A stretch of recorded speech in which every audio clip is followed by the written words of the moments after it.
ल guys finally आज चाहिँ हामी चाहिँ अब निस्केको रुम जान भनेर घुमियो रमाइयो। रुममा जान नि 2 घन्टा लाग्छ, 6:30 भयो। मिराकल गार्डनलाई बाई बाई गर्दै यो इमिरेट्स फ्लाइटलाई टट्ट सजाएर फुलले सजाएर राखेको छ हैन।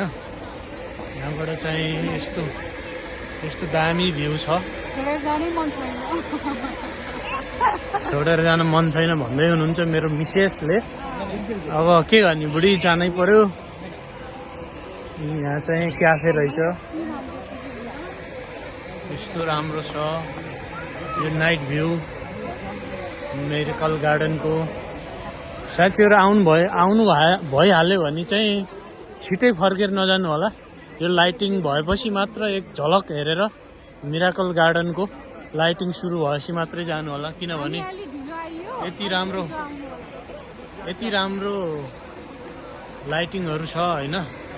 यता यो यस्तो फुलले सजाएको इमिरेट्स फ्लाइटलाई दुबईले हैन।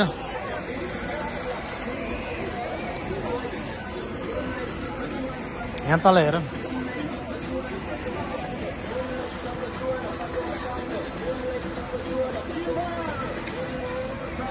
अनि यहाँ चाहिँ अब फर्किँदै हो साथीहरु।